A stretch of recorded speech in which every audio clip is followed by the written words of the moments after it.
Primeiro quis ser atleta, né, jogador de futebol, então tive esse sonho na infância e na adolescência. E depois esse sonho do atleta virou e se converteu para um sonho do empreendedor. Uhum. Isso foi, acho que, um caminho natural para mim, por 2 motivos, assim. O primeiro, empreender se tornou algo natural pelo exemplo que eu tenho dentro de casa, né. Então, tanto a nível do meu pai, desde muito cedo, quanto depois das minhas irmãs, por exemplo, eu cresci num ambiente muito empreendedor, né. E não um empreendedorismo convencional, já que esse foi o tópico de partida aqui. Então, eu cresci vendo meu pai e minha irmã, naquele momento, criando um conceito muito rico, muito especial. Muito diferente do que talvez a maior parte das pessoas entendesse que era carne. Então, não existe carne. Que tipo de carne? Como ela é construída? E todas essas nuances ali, né? E eu via os dois, assim, construindo um movimento muito é, contra a corrente, talvez. Muito único mesmo. Uhum. Isso me inspirou demais. E aí, quando eu tava no segundo ano do ensino médio, eu tive um curso de empreendedorismo na escola, que era tipo um Empretec do Sebrae, mais Maravilhoso. simplificado, né? Era extracurricular assim, a gente tinha algumas aulas à tarde. E aí eu tinha que fazer um plano de negócios de algum negócio e botar esse negócio para vender. E aí a ideia, não magicamente, foi vender espetinho, né? Então, pai, o que que tá sobrando aí que você consegue me vender para eu poder espetar e vender lá na escola, né? E aí começou assim, eu saía 3 vezes por semana mais cedo da aula, a galera, quando terminava, eu tava do outro lado da rua com a churrasqueira já acesa, e aí pegava aquele fluxo de fim de escola ali e tudo mais. E aí depois disso, além do espetinho na escola, por conta de alguma relação que a gente tinha com chefes de cozinha, por conta do meu pai, eu sempre acompanhei muito em degustações e coisas assim. Quando começou a Bife, eu acho que eu devia ter uns 12 anos, mais ou menos, 12 para 13, então eu não trabalhava efetivamente, mas via o que eles estavam construindo. Sim. E aí surgiu a oportunidade de vender espetinho em um evento gastronômico de Brasília. E aí, cara, isso meio que mudou minha referência, assim, porque eu vendia na escola uns 30 espetinhos, vai, por dia. O dia que eu mais vendi, que foi depois de uma prova, foram 70 espetinhos. E aí, nesse dia, em 2013, né, eu acho que eu tava com 16 anos, a gente foi vender num evento e a gente vendeu 500 e poucos espetinhos. E acabou tudo, assim. Então deu uma outra referência. Meu pai caiu pra dentro da churrasqueira pra me ajudar. A gente tem fotos desse dia. Talvez dá até Maravilhoso. pra anexar aí se for Por no favor, YouTube. manda pra mim. Mas foi um dia super especial, assim. E aí deu uma nova dimensão, assim, um novo salto, eu acho. E depois que eu, né, me formei, entrei na faculdade, fui jogar futebol nos Estados Unidos, tive propostas para fazer uma bolsa de estudos lá, Sim. etc, para jogar, né, ser estudante atleta. Voltei e falei, pai, não tô com vontade de ser jogador de futebol, cara, tô com vontade de ser empresário. E aí foi quando me veio a ideia de montar um clube de carne. Então, Olha só. como eu não tava com grana na época para montar uma loja, um restaurante, minha primeira ideia foi levar a bife de São Paulo para Brasília, porque minhas Uhum. irmãs já estavam tocando aqui. Ok. Na época elas não quiseram. Falaram, não, por que você não vem morar em São Paulo? Uhum. Passa um tempo aqui, vem aprender. E aí eu tinha um pouco de cisma com São Paulo, assim, talvez, porque em Brasília teve um estigma durante muito tempo de tudo acontece em São Paulo. Ok. Então, pra Ainda você tem fazer até hoje. faculdade, você tem que ir pra São Paulo. Ah, tudo. Cara, por que não fazer em Brasília, né? Uhum. Por que não ficar aqui?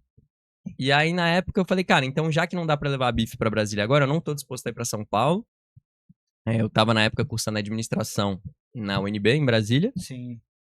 E aí eu falei, então eu vou abrir uma revenda de bife. Pode ser? Pode. Comecei a comprar carne e revender.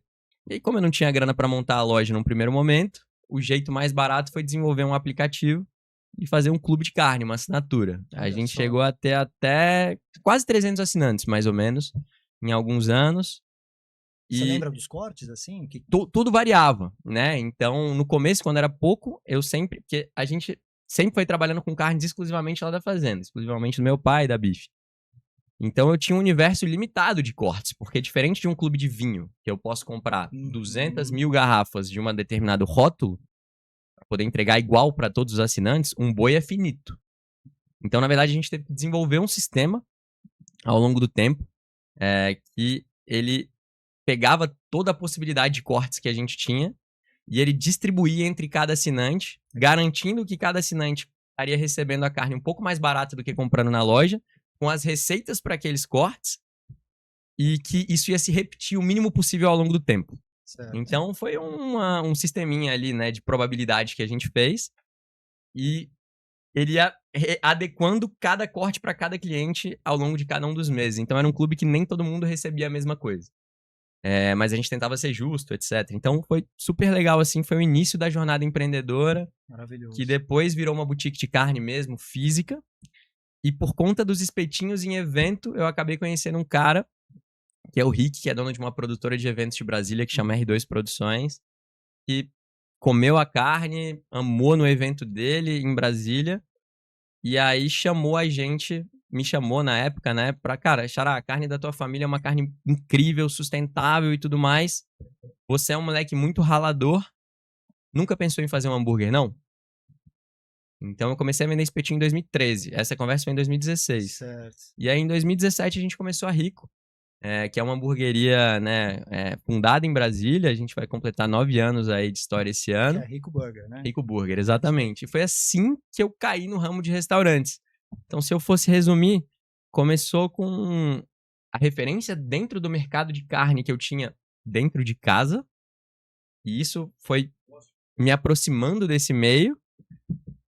O início da jornada empreendedora, sei lá, vendendo espetinho na porta da escola. E por causa disso eu caí num evento e por uma coincidência da vida, o Rick me chamou para montar um restaurante.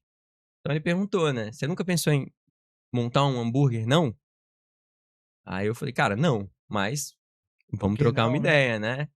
E assim começou. Olha, se eu perguntar pro teu pai como nasce um boi e o ciclo dele inteiro, ele vai passear no assunto. Eu já vou chegar em você. Como nasce um hambúrguer? O nosso hambúrguer nasce quando nasce um boi. Também. Então, a gente tem uma pegada desde que a gente começou, né? Como a Rico foi um derivado da Beef Passion, né? Meu pai e minha irmã nunca foram sócios do negócio, mas... Então, a Rico não existe por causa da Beef, mas ela não existiria se a Beef não existisse. Com certeza. Então, toda essa seriedade que a gente levou desde o começo em relação à matéria-prima, por exemplo, produtos que contam história, que têm origem, que têm qualidade relacionadas à carne, a gente foi transbordando isso para outros produtos. Uhum. E a nossa forma como empresa de criar um produto mais original, mais autêntico, tem muito mais a ver com a escolha do que a gente coloca no nosso hambúrguer e a forma como a gente prepara ele, do que propriamente em fazer uma coisa ultra, hiper diferente, Sim. seja no nosso ambiente ou seja na nossa temática do negócio todo. Então, o nosso produto nasce na fazenda, ele é moído todo dia para a carne estar o mais fresco possível, então não trabalhamos com carne congelada depois de processamento e terminamos ela na parrilha, né? Sim. Então a gente tenta fazer as coisas não da forma mais simples, mas da forma mais rica possível, né? Sim. E esse é um dos significados que a palavra riqueza tem pra gente. Como é que a gente constrói não um produto perfeito, nem o produto mais fácil, mas o produto mais rico que a gente pode entregar para um cliente, né? E com certeza isso começa na terra, como acho que quase toda coisa de real valor. Maravilhoso. Olha, é uma pena hoje que a Maria não pôde vir, mas depois até mando uma mensagem para ela. O nome desse episódio, eu chamo de Antônio, esse tipo de chamo de Ricardo, que tem 2 Ricardos hoje, então é do pasto ao prato. E a sugestão foi dele, tá? Eu achei lindo isso aqui. Na tua visão hoje de todo os processos, a consciência, e você vê todo esse ecossistema familiar que, poxa, foi como eu falei, né? Tem a parte da produção, você está na fazenda, tem o que vende aqui em São Paulo, tem a tua filha trabalhando com a parte, um nicho pet, que eu acho também sensacional, já está super convidada para vir aqui, e tem a questão gastronômica, restaurante, parrilha, tá? Nos teu, assim, os teus olhos, assim, de ver, assim, teus filhos levando todo esse conhecimento, que eu falo que a Bife espalha conhecimento. Tudo que eu sei hoje de agropecuária regenerativa, respeito animal, consciência animal, eu aprendi com esse cara aqui, né? E falo que é um professor para mim. Qual que é, quando você olha assim, teu filho desenvolvendo um produto tão diferenciado, porque você falou, pode não ser o mais perfeito, mas é diferenciado ou inigualável, vamos falar assim. Como é que você sente? Você que começou isso aí, Ricardo? Tava vendo o Rick falar aqui, né? Processo rico, né? Puta, me sinto um milionário nesse quadro de riqueza aí. Tem que sentir mesmo. Assim, que eu vivenciei tudo isso muito, né? Seja com ele, seja com a Malha, né? E acabei sendo abençoado